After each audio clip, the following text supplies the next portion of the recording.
As for the narration, we narrated to Ibn al-Fadl, and then he quotes an isnad that goes to Ibn Mas'ud, that Mary took her son Jesus to the Kuttab to be educated. This was the system in the Islamic countries that they had these. They were like grade school, very, very elementary type educational institutions attached to masjids where very young children were taken to learn their alphabets and how to read the Qur'an. So Mary took her son Jesus to the Kuttab. Something similar would have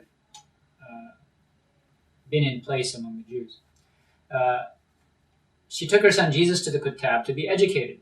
The teacher told him to write Bism. Jesus asked, "What is Bism?" The teacher said, "I don't know." Jesus said, "The Ba is the Baha, the glory of Allah. The Sin is the Sana, the radiance of Allah. And the Mim is His Mamlaka, His kingdom." Abu Ja'far says, "I'm afraid this may be a mistake on the part of the Muhaddith, and that he meant Ba, Sin, Mim in the way that a child who is just starting out is taught the letters of the alphabet.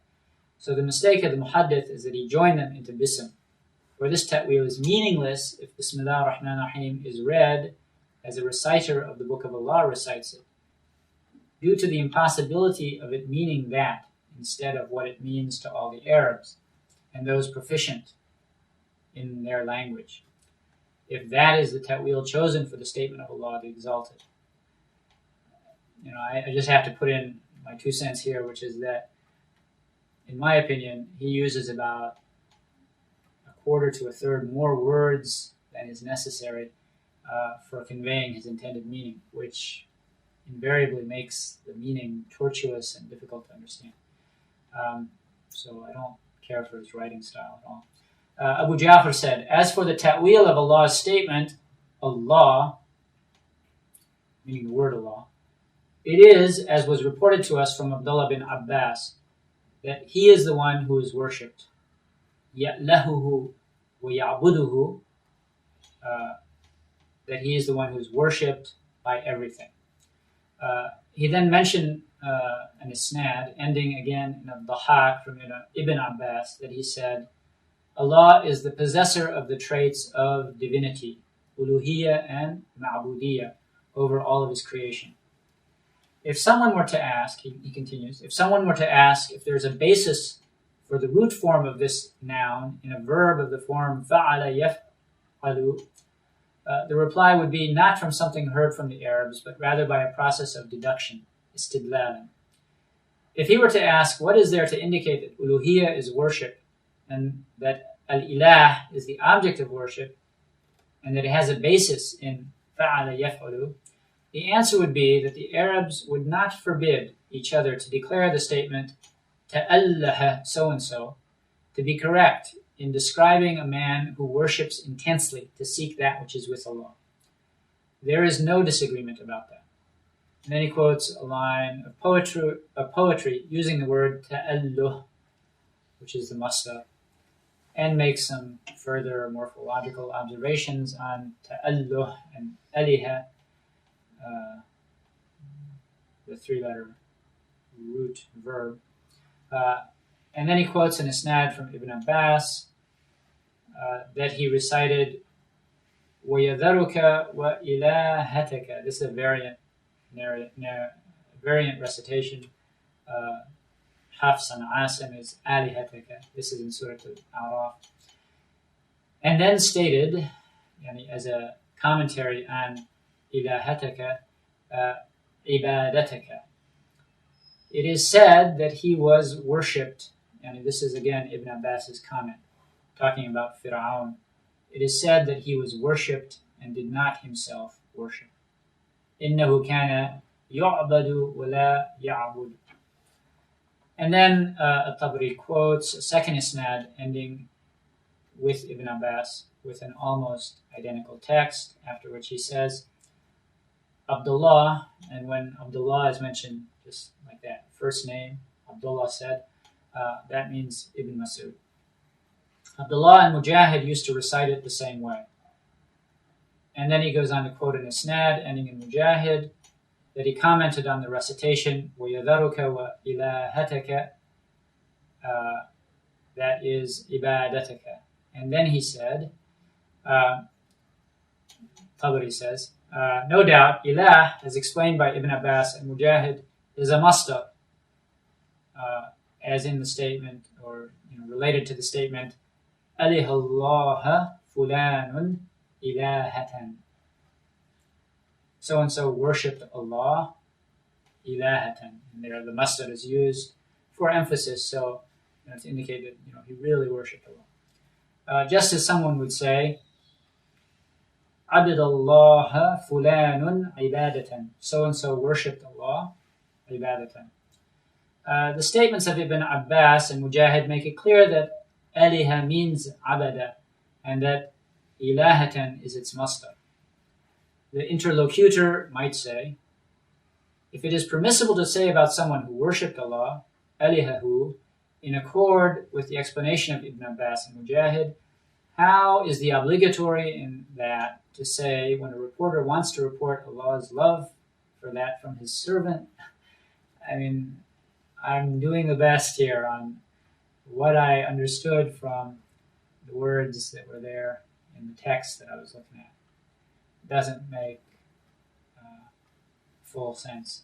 Anyway, he goes on to say the response would be that as far as narrations, we have no narration to that effect. However, the obligation is established by analogy with the narration from Allah's Messenger. Then he quotes in Isnad, again, Jesus' mother took him to the Kutab, and the teacher told him to write Allah. Jesus asked, do you know what is Allah? Allah is the God of all gods. Ilah al-aliha. Okay, so that's a sample of Ibn Jarir al-Tabaree. Now, personally, I found that quite tedious. He's going into vast detail about something I'm not that concerned about, but it's still, his tafsir is still like a gold mine. You have to go in there and dig for it, but when you want to make sure that, what exactly were positions of Salaf on a given verse, what did they say about it? I mean, you have the narrations there with the isnads, and you can check theoretically. I mean, if you have the skills for that, the knowledge, you can check to see.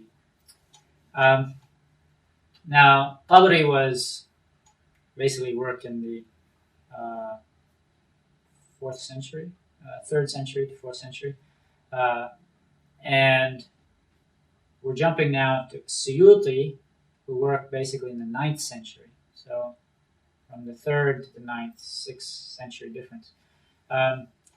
And Suyootee, his name is associated with more than one tafsir. Of course, Tafsir al-Jalalain, he wrote about half of that, along with Jalaluddin al-Mahalli. He completed the other Jalaluddin's tafsir, and that's why it's called Tafsir al-Jalalain, because both of them had the laqab of Jalaluddin. So he did do that, and actually Suyootee is considered to be the single most prolific writer in Islamic history. His output was phenomenal, well over 300 books, and many of those books are multi-volume affairs.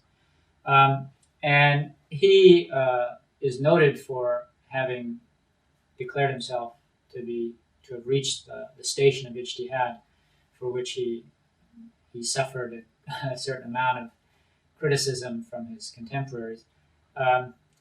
But among his works then was Durr al-Manthoor. And the full title is Durr al-Manthoor fi Tafsir bil-Ma'thur. And it's actually a condensation of an earlier work that he did, an encyclopedic Tafsir bil-Ma'thur, in which he had all the narrations with their isnads. And he found his students, they didn't have the himma, the ambition and the wherewithal to plow through all that. So he went through the same work and he removed all the isnads. But he said, for every single narration, he mentioned who reported it. So he did a fairly extensive takhrij. And so what he ended up including was the mutun, the content of the reports, along with the indication of the major books in which the narration is found. Because these reports are all missing the isnads, and if somebody wanted to check on the authenticity of the attribution, they would have to go back to the works that he alludes to in order to try to investigate the isnads. The resulting condensation or shortening of his earlier work is still pretty substantial. 8 volumes in the Dar al-Fikr 1993 edition,